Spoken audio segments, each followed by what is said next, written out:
Сайн мэдэн үзэгчтэй өдөр бүрийн яг энэ цагт Монголын үндэсний олон нийтийн телевиз дээр залуу зохион бүтээгчид та бүхэнтэй өөрсдийнхөө бүтээлтэй уулздаг. Ингээд залуу зохион бүтээгч та бүхэнд өнөөдрийнхөө дугаарыг хүрэхэд бэлэн болоод байна. Залуу зохион бүтээгчдийн цуваа үргэлжлэн хүрсээр байгаа. Харин яг одоо тэг нэг дугаартай Эчин орлогын багийнхныг та бүхэндээ танилцуулъя. Яг одоо ороход бэлэн болсон байна. Сэтгэл ямар санагдаж байна? Сэтгэл маш өндөр байна. Агууд орж байгаа. Багийн гишүүн манай үзэгчдэд бас өөрийгөө танилцуулж. Намайг Бямт төржидэг, би шүтээс сурдаг. Эчин орлогын Төрсөн ах. дүүгийнхэн санааг дэмжиж нэг баг болов эсвэл тоо хоёрын дундаас гарсан санаа юу? Дундаас л гарсан санаа та. Залуу зохион бүтээгч нэвтрүүлэгт яагаад тоо хоёр оролцуулсан бэ? Тоо хоёрын санаа яг юу вэ? Манай гэр бүл бол энэ нэвтрүүлгийг байнга үздэг. Тэгээд сонирхлоор ормоор санагдаад тэгээд орсон. Өөрсдөө болгос нэг хэцүү үеийн зүйлээ өөрсдөө шинээр хийж болох юм гээд судлаад хийж үзэж байгаа. За амжилт хүсье. Шүүгчдээс 3 ногоон гэрлэг аваа гараад ирээ. Өөрсөндөө ихтгэлтэй байгаарай. Эчин хорлог халуун алдар нашлдар бүгд хамтдаа угтан авцгаая. Залуу зохион бүтээгчид хамгийн эрт буюу хамгийн түрүүнд бүртгүүлсэн зохион бүтээгчид орж ирж байна. Яагаад ийм гараж зохиох болов? Энтэй адил гараж байдаг үг судалж үзв үү? Энтэй адил гараж байдаг үг судалж үзсэн. Ер нь иймэрхүү гараж бол байдаг юм лээ. За амжилт хүсье. 3 минут хугацаа. Машин гадаа байснаас болж бороо, шороо, цацлын сүү гэх мэт гадны сөрөг нөлөөнд ихээр өртдөг. Түүнээс хамгаалахын тулд энэхүү бүтээлийг гаргасан. Манай бүтээлийн ажиллах зарчим нь болохоор энэ бол эвхээстэй байдал нь хажуу талаас, энэ урд талаас эвхээстэй байдал нь байгаа. Энийг эхлээд доош нь буулгана. Тэгэхэд энэ хүчтэй буух учраас энэ буултыг сааруулагч гэдэг юм байгаа. Энийг буулгасны дараа ийм байдалд хүрнэ. Энэ болохоор өглөөр байгаа. Энэ нь болохоор газарт ингэж орж өгнө. Түүнээс энэ бүхийг нь болохоор хоёр тишээ хөдлөхгүй гэж энийг хийж гисэн. Энэ нь болохоор энэ дундлын нуус байгаа энд харагдаж байгаа. Энэ дунд нуус нь ингээ хоёр давхар байна. Дундуур нь одоо энэ турбон орж хоёр талаас нь боож өгж энийгээ тогтооно. Тэгээд энэ бүтээлтэй байгаа байдал нэ. Энэ болохоор энэ турбон дээрээ гаднах даван материалын ойж гисэн байдал нь байгаа. Суур эрзэн гэдэг энэ суур эрзэн байгаа. Энэ нь болохоор доогуур нь салхи шороо орохоос хамгаалж гисэн байгаа. Ийм бүтээл байна. За. Болсноо. Болцоо. Зүгээр санагдаж байна. Тийм ээ. Нэг талаасаа ингэж хийх хоёр хэсэг болоод ахиж нэг буух нь байна тий. Нэг юм Бэхэлгээ хийх гэдэг нь үү тий. Одоо тэр дөрвөлжин хэсэг арамд тэр хойдлого бол Турбаг матаад тий ингээд ийм хэлбэрт оруулах гэсэн машины хэлбэртэй. Том машин бол жоохон томхон юугээр томхон хэмжээтэй. Жижиг машин арай жижиг. Ер нь дурч үзжээ юу? Дурч үзэг баг. Одоо нэг хийгээ. Тэгэхээр яг дийлэгдэх механизм чинь жоохон тодорхой буслаа юм л да. Одоо зоон тохирохын байхнаад битүү ийм яг машин дээр хүрэхгүйгээр битүү нэг ийм гараж маягтай Тий. дүрс юу үсэх гэдэг ш. Тэгэхээр чинь зоон тох маягийн тийм механизм орчих гээд байна. Тэгэхээр жоохон эвдэрлэн ихсээд ирэх юм болов уу? Магадгүй нөгөө зоон тох ч гэсэн яг хөглөр нэг гуйн эвдэрчихлэр ингээд доош уншдаг тал байгаа ш. Хоёрдугаарт яг хөглөр машины хужлах чи өөрөө салхи малхнаас болоод дэрвэд хийсээд яг наалдаагүй доогор нь бэхлээгүй тохиолдолд хийсээ явчих магадлал өндөртэй шүү дээ. Зөвхөн ийм ирзэнэ танаас тойруулаад бэхлэх биш бас доогор нь ингэж одоо бүслэх хэрэг шаардлага гарна хэл та. Одоо сүүлийн үеийн хужлагнууд бүр хужлага алдахгүйгээд бүр том цоож зүүчгсэн жишээ нь харагдаж байна тий. Тэр чинь нөгөө талаасаа бас нөгөө хийсчихгүй байх юм л бас нэг хамгаалчуд тоосох тавихын оронд бас доогор нь хүлчүүл тэр чинь хамаагүй дээр байх чинь. Тэр мэр шийдлүүдээ бас нарийн тодорхойлж өгөхгүй бол бас яг энэ зургаар дүнэлт харахад бол хэцүү л харагдаж Манайх нэг бас нэг бүхээд яачаад бүрхчээд болохоор бас давхар чойжлж байгаа байхгүй. Тэгээд төмөр араам болохоор жоо хүн болохоор дээрээс дараад салхинаас нэг хөдлөөд тахгүй л гэж боддог. Хоёр талтаа ингээд газартаа ингээд хөдлөхгүйгээ зоочно. Тэгэхээр энэ салхинд нэг хөдлөөд байхгүй л гэж бодож байгаа. зүгээр бүтээлэгнээс энэ ялгаа нь юу? Нүсэр юм хийх ямар шаардлага? Бүтээлгийг бол нэг том машиныг бол нэг хүн хүчихэд бол хэцүү байдаг. Бараг чадхааргүй эмэгтэй хүн бол хэцүү. бүтээлгээр гоцоход энэ бол ийм том төмрийг амархан гэж юу?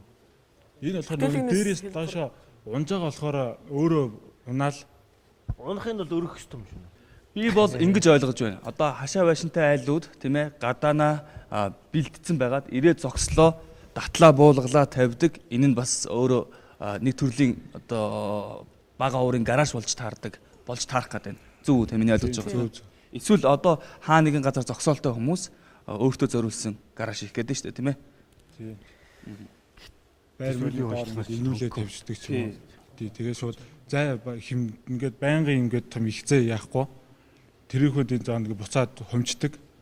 Тэг өргөөшөө нэг 55 60 см өргөн урт нь болохоор нэг 2 м хагастай л тийм хөл хэмжээнд. Энэ бол нугасыг гоё хийчих юм бол хүний хөдөлмөр маш хөнгөвчлөлтөө. Тэгэд энэ одоо юу гэдэг нь тэр бүрхүүлж байгаа хатуу биетэй хэсэг биш каркасны хэсэг бол хөнгөн цагаанаар хий чинь зүгээр ингээд гүн жирэл гүйжрэл ингэчтэл ингээд угаачдаг тийм гоё байх боломжтой байхгүй юу. Тэр бол биний бодлоор бол ийм гоё юмыг одоо хийх гэдэг нэг оролдоод үсчихэл хэрэгтэй гэж бодож байна. Гэр яг хөдөлмөр хөнгөвчлөлийн хувьд бол зөндөө хөнгөвчлөл нь одоо жишээ нь яг ингээд ажилдаг төхөөрөмж байх юм бол гүйж ирэл татаад ингээл болоо байхгүй. Тэр хучлаг хучих чинь төвхтэй мэдж байгаа шүү дээ. Хүн болгоно хучиж үтсэн хүн бол бас л Манай хучдаг болохоор төвхтэй шүү. хучдаг болохоор дор хаяж 2 хүн байхгүй болохгүй болчиход байгаа. Тэгээ том машин бол 2 хүн нийлж яж хуужна. Эмэгтэй хүн бол бүр хучиж чадчихгүй. энийг бол нэг хүн бол ашиглаж болох боломжтой байгаа.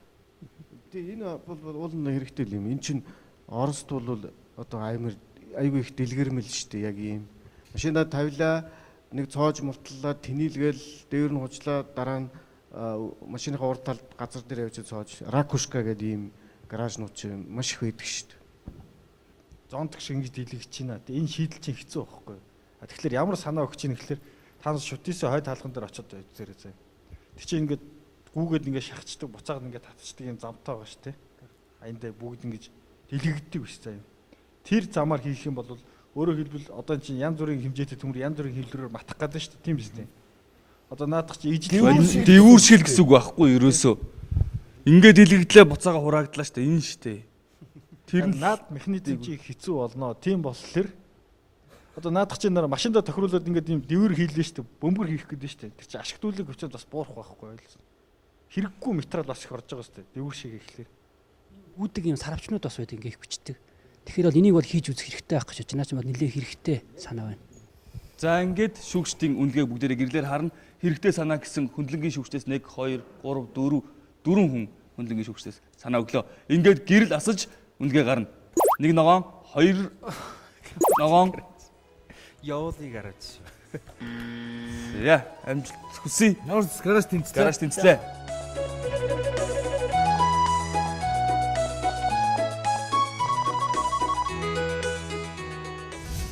Ах トゥ хоёрын дараагийн санаа уг нь гэр хороолол цуслангийн айлуудын хамгийн хүндрэлтэй асуудлыг шийдэж болохоор бяс улдуур байсан боловч шүүгчид шийдлээ олоогүй. Илүү ажиллагаатай, оновчтой бус арга байна гэж үзснээр 3 улаан гэрлээ шулуухан дарчихлаа. Гэхдээ уралдаанд 2 шин санаа дэвшүүлснээс нэг нь ногоон хуудас аавна гэдэг том амжилт. Ингээд ах トゥ зохион бүтээгчдэд нэвтрүүлгийн зүгээс амжилт хүсье. Уралдааны 2 дугаар шат хүртэл тун баг хугацаа үлдсэн тул бүтээлээ амжилттай хөгжүүлж эргээд энэ танхимдаа уулзъя. За манай өнөөдрийн нэвтрүүлэлд оролцож байгаа ах トゥ хоёр болох Ичин орлоо ахлагчтай хувийн дугаар тэг 1 дугаартай багийнхан маань 2 дугаар шатанд орох эрхийн бичиг авсан байна. Юуны төрөнд баяр хүргэе. За шүүгчид яг аль бүтээлийг чинь илүү үзэж 2 санаатай орсон штэ. Алигээр нь ногоон карт ав. Их өгдөг бүхөө гэдэг нэртэй санаагаараа ногоон карт авсан. Шүүгчдээс авах санаа нь юу байсан бэ? Тэгээ шүүгчд их зүйл хэллээ л дээ. Тэгээд хоёр хөтлөгчдөө баярлаа гэж хэлээ. Тэгээ хоёр хөтлөгч сайн дэмжиж өгсөн л та тэрийг. Биднээс ард чинь бүгдээрээ дэмжсэн. Харин тий бүгдэнд нь баярлаа.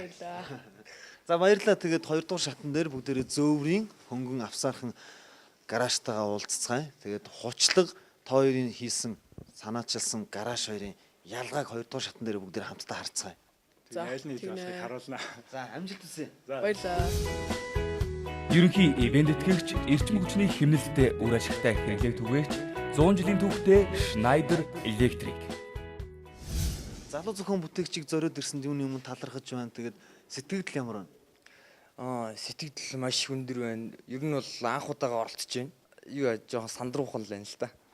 Бити сандраараа сандруул бас шүүгчид өөрийн чинь бүтээлийг дутуу ойлгох тийм тохиолдлууд их гарсаар байна. Төрүүчийн хүүхдүүд маань бас тийм зүйлүүд их ажиглагдаж байгаа шүү. Тэгэхээр санаагаа зөвтэй 3 минутаа багтааж илэрхийлээрэй. За баярлалаа. Мөнх хоёрыг угтан авцгаая. Алга ташилт. Сайн байна уу мөнх хоёраа? Сайн байна. Сайн байцгаана уу? Та бүхэнд энэ ороо минь төргий. Мөнх хоёр миний би өөрийн зохион бүтээсэн T12 загвараараа энэ удаагийн залуу зохион бүтээгчд оролцож байна. T12. За, танилцуулгын чамд 3 минутын хугацаа бий. Амжилт хүсье. Энэ бүтээлийн гол санаа нь болохоор батарейг суулгахгүй байх үндснээс хийгдсэн байна. Батарейнаас 12 вольтын мотор хүчтэл авч эргэнэ. Ирмэнээр дамжуулж жанамаа эргүүлээд эргээд аккумуляторыг цэнэглэнэ. Энэ бүтээлийг болохоор хөдөө орон нутагт өдрийн цагаар ингээд нарны толиор батарейг цэнэглээд 2 юм уу 3 цаг үзээд батарей суудаг байгаа. Энэ бүтээлийн гол давуу тал нь болохоор шүнжэнгөө тог эрчим хүч хэрэгэлсэн ч суухгүй. Аялал зугаалгаар явбал аваад явж болно. Тиймэрхүү давуу талтай байна да. За баярлалаа. Баяраа. Тайзан дээр гарч ирээч. Манай залуу зохион бүтээгч нэвтрүүлгийн одоо 4-5 жилийн туршлагын хугацаанд мөнхийн хөдөлгүүр гэдэг мөнхийн сэдв орж ирдэг. Түүний нэг нь одоо чиний танилцуулсан T12 болов уу гэж би дотроо бодож байна. Шүүгчид ямар санаа бодлоо одоо бүгдээрээ сонсцгоё. Шүүгчид. За чиний мотор чинь ашиглуулын компьютер нь хийдээ. Тэрийг л одоохондоо тооцоолог байгаа. Зураг дээр гаргацсан байгаа. Яг бодит байдал дээр тооцоолох ч байгаа. Мотор дээр чи ашиглуулын компьютер гэдэг юм үзүүлэлт байгаа шүү дээ. Тэр хэд байх бол бодит байдал дээр яг хийгдээд ирэхлээр бүх юм тооцоолоод шкивнийхээ эргэлтийг тооцоолоод тэгээд одоо аккумулятор дээр ямар цэнийг өгж байна. Аккумулятор ерөнхийдөө гол санаа нь юм. Жирээс наад аккумулятороос мотор эргүүлнэ. Мотор дээр чи ашиглуулын коэффициент 100-аас илүү байхгүй. Заавал алдагдана. За тэрнээс чи дахиад жанаамаа эргүүлнэ. Дахиад алдагдуулсан жанаамнаас буцаад зэнэгдэх гэдэг нь шүү дээ. Тэг ингээд ингэсээр л наа чи юм алдаад байх хөөс мөнгө хөдөлгөөр байж болохгүй шүү дээ. Чи болохоор ерөөсө шууд абсолютаар мотор эргүүл мотороор жанаа буцаж зэнэгдэх гэдэг шүү дээ. Энэ зураг дээр яг хийгдэх юм бол дээрээс нь гал хамгаалагч нэмэгдэн тог баригч пускатл ачаал ихтэх юм уу багассан тохиолдолд пускатл буу. За чи яг ер нь зөвхөн мотор жанаамч юуныхаа үзүүлэлтүүдийг нэг 99-ний хараа. За. Хамгийн сайн ашиглуулыг өчөд гарч байгаа хөдөлгөөр одоо нэг 85-аас тийш гарахгүй байгаа шүү дээ. Тэгээд доотлол дээр 85, дээдлэл дээр 85 гэдэг ингээд 10-аар 30 нэг эргэлт тутамд алдагдсаар байхгүй. Чи 200 гаргах гэдэг бол хамгийн одоо эффективний тэр DC to AC конвертер одоо бол тогтмолчлаас хойшлох хүчил үүсгэж байгаа. Тэд нар бол алдагдал тун багтаа байгаа шүү дээ. Нэг 90-92% тий. Тэр хэрэг гаргах гэж байгаа бол тийм ашиглаа. Гэхдээ аккумулятор чинь дорхноо дуусна. Тэгээд миний дүү өөрөө гараад эргүүлэх гээд үзээр байна. Нэг удахгүй тэгээд байхгүй болно. Аккумулятор за. Мөнхийн хөдөлгүүр гэсэн аймаг сэдв барьж авсан байна да. Мөнх хоёраа амжилт хүсье. Гэхдээ энэ санаанд юу нь буруу байсан, юу нь алдаатай байсныг дахиад нэг бодоод үзээрэй. За, амжилт хүсье.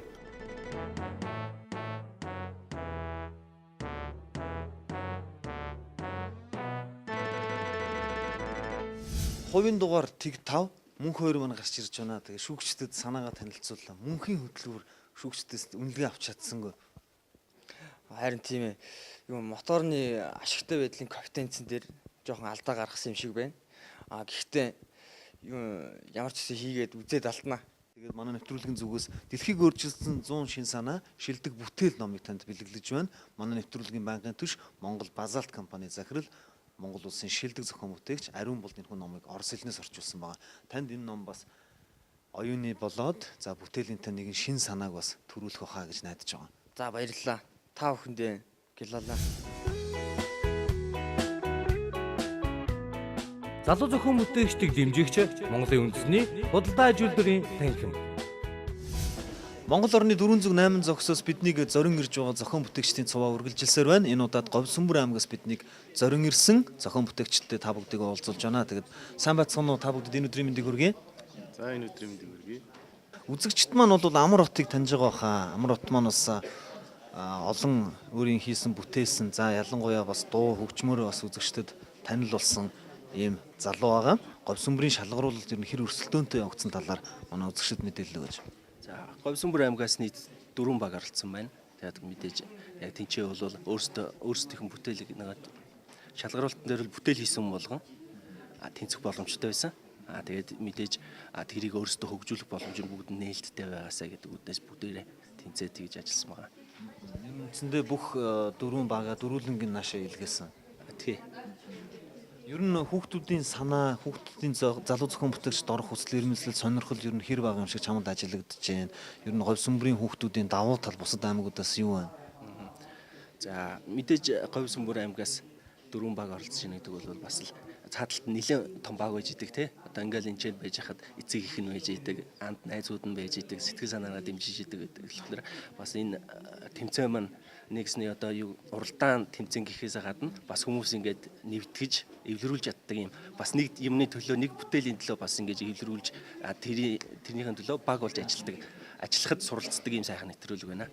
Та бүгдийг тусалж дэмжиж сүүн цацтаа өргөж гэр бүлийнхэнтэй дэмжиж зүрх сэтгэлээрээ хамт байгаа гэдэгт итгэлтэй байгаа. Тэгээд тэр дэмжиж тусалсан хүмүүстэй хандаж хэлвэл. За Говьсүмбэр аймгийн хэвлэлийн үйлдвэрийн захирал Ганбаяр байна. Тэгээд Говьсүмбэр аймгийн тийм төмөр замын өртөөний хамтгалан байна. За баярлалаа. Эрхэм үзэгчдээ залуу зохион бүтээгч үргэлжилж байна. Одоо та бүхэнд зохион бүтээгч Бат Эрдэнэ багийнхныг танилцуулахад таатай байна. Бат Эрдэнэ гараад ирээрэй. Бат Эрдэнэ багийнхан залуу зохион бүтээгч 2014 уралдаанд Говьсүмбэр аймгаас оролцож байгаа. 24-гийн сайн авч ирв. Говьсүмбэр аймагт шийдэж чадах, шийдчмээр тийм ямар асуудал бэрхшээлүүд байгаа вэ? Говьсүмбэр аймагт бол их олон тийм бэрхшээлүүд байгаа л да. Жишээ нь одоо юу манай энэ хошоо болохоор юу хатан тэжээл бэлтгэдэг, хүнсний ногоо тийм тариалдаг хошоо байгаа. Тэнд болохоор одоо манай Говьсүмбэр аймаг их цөөхөн ч гэсэн юу одоо орон нутгаа бүрэн хангацдаг байхгүй хүнсний ногоо малын тэжээл яваар. Манай хошоо болохоор одоо Дорногов аймгийн засаг даргын тамгын газрын өсний фонд, Говьсүмбэр аймгийн засаг даргын тамгын газрын өсний фондыг өсөөр бүрэн хангадаг. Жилд дунджаар 30 мянган боодлог саддаг тийм хошоо. Тэгээд тэрийг одоо ачхад одоо их хүндрэлтэй байдаг. Би бол тэр яг тэр ашиглах дамжлагын дээр нь ажилладаг байсан. Тэгээд яагаад одоо тэрийг яаж хөнгөвчлүүлэх амар вэ гэдэг тийм санаа олсон байгаа. За ингээд 3 минутын хугацаа би Бат Эрдэнэ тайлбарлах уу? Хоёулаа тайлбарлана. За самбарынхан болон зогсоо. явуулаа. За энэ өв садах дамжлага байна. За тэгээд манай тал хэрийн нутаг бодлоор юу шууд боксны хараас юу чиргүүл зүгээд тэгээд 50-50 нь болгочдөг байгаа. Харин хангаан бүст болохоор тэгэх боломж байдгүй. Ягаад гэх юм бол уул толгод жалах судаг ихтэй байдаг. Тийм учраас шууд цувуулаа хийдэг байгаа. За тэгээд энийг одоо яаж ачих вэ гэсэн тийм шин санаа зүйдэл болсон байгаа. Тэгээд энэ болохоор хүн болохоор 6 хүн өдөрт хамгийн ихтэй 1000 боодлогоос ачдаг. Харин манай энэ бүтээл болохоор одоо 3 хүн өдөрт хамгийн багадаа л 2000 боодлогоос ачна гэж тооцоо гаргасан байгаа. За тэгээд энэ өвс ачих энэ канверийн хурд нь болохоор 8 см/секунд. Энэ яаж тооцоо гаргасан бэ гэхээр өвсний урт нь болохоор 80 см гэдэг юм. Тэгээд 8 см/секунд гэдэг чинь 10 секунд тутамд төвшин дээр нэг боодлог өвс гарна гэж тооцоод цагт 360 боодлог өвс төвшин дээр гарна гэж тооцож байгаа. Энэ болохоор голын хэсэгт нэг цилиндр байгуулад тэгээд энэ цилиндрээрээ дээш нь доош нь ингэж өргөж ингэж ачдаг юм байна. Тэгээд манай энэ бүтээл нь болохоор падо тракторын хүч цунх голоос эргэлт аваад хойд эрдүүхтэр тавьж эрдүүхтрээр карданаар конвертер холбоод тэгээд тэрийг эргүүлж өвсөө дээшээ гаргаж ачна. За энэ хамгийн багадаа болохоор энэ 2.3 м-ээр ингэж доошоо болно.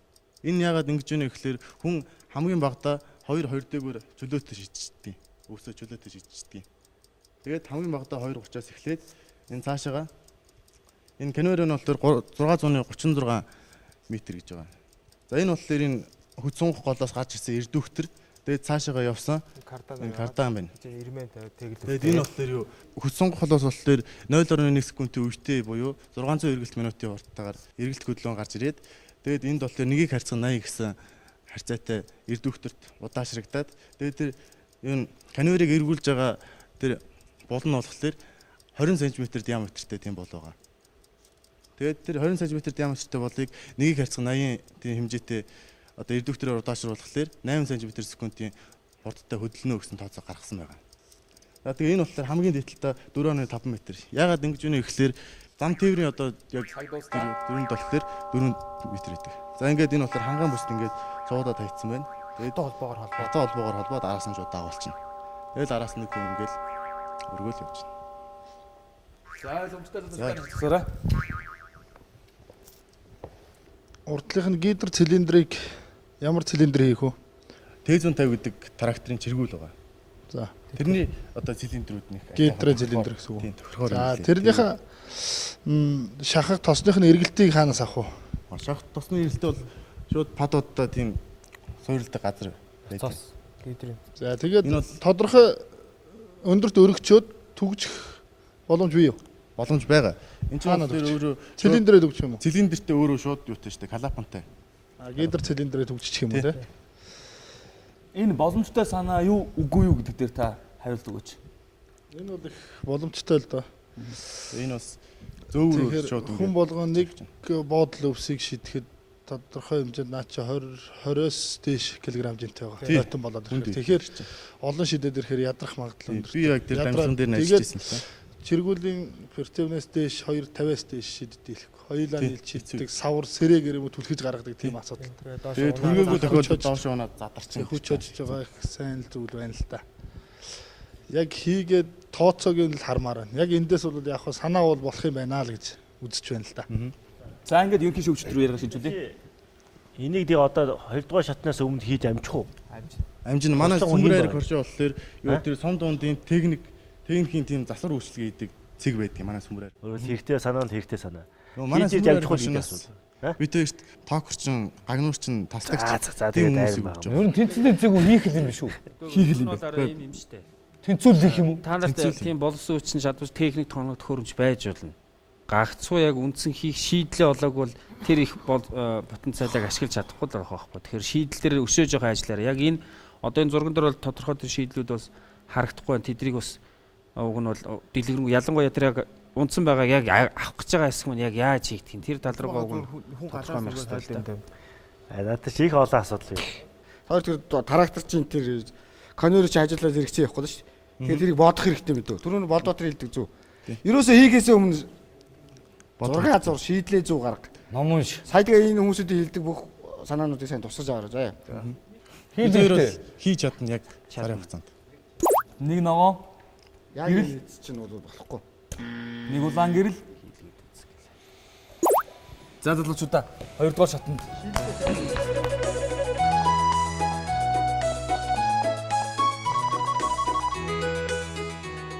За яг нэтгэл дүүрэн хэвээр дараачихаа бүтээлийг танилцуулахаар эхлэе тийм үү? Энэ бол зүгээр шинэ санаа шийдэл, шинэ шийдэл байхгүй юу? Энэ ингээд үрлэгч боллоор ингээд конус нөхтэй байдаг. Тэрэнд нь болохоор хүн үр ороод гацхгүй гэж боддог. Энэ бол яг тэр манай хоршоон дээр худалдаж аваад тэр хийж ингэж үргэлж үтсэн юм дээр бол маш их гацж байсан. Яг нэг мөр яваал тэрийг байн гухад цэвэрлдэг. Тэгэл тэр нь болохоор хоорондоо үр хоорондын зайн маш хол болцсон байдаг. Тим сул халууттай байдаг. Тиймээс энийг болохоор шууд ингээд голт нь Нудраган гол хийгээд тэгээ гадна талтай ингээд нүхээр нэвт яагаад ингээд дундаа бүрштэй.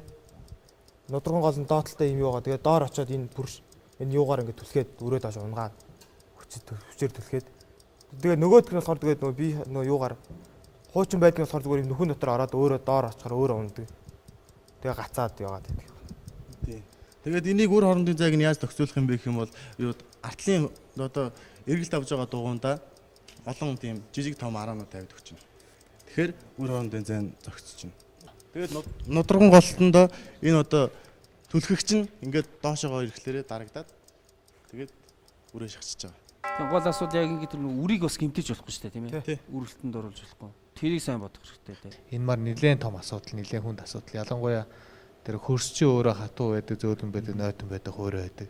Үр маань том байдаг, жижиг байдаг. Эргээд одоо чигтэй тохиолдолд шороо наалдан, чулуун наалдан тий.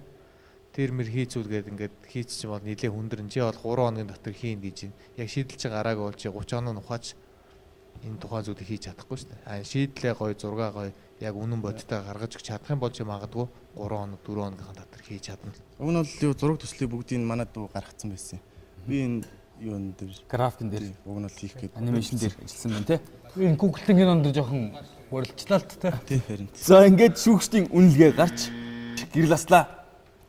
Заавал нөгөөх нь шин дээр ажиллаад хоёр болон цаг зовчихсон. Нөгөөх нь амжихгүй хаа яагаад ч. Нөгөөдгийг амжина. Амжина. Хүний цаг зав л юм өрчих үед. Одоо энийг одоо яг хөө хийвэл болох юм. За ингээд дараа шүүгч хийгээд ихээр нь үнэлтөө нэгээд байгаа учраас хийгээд байна. За залуучуудаа амжилт хүсье. 2 дугаар шатанд уулзцгаая.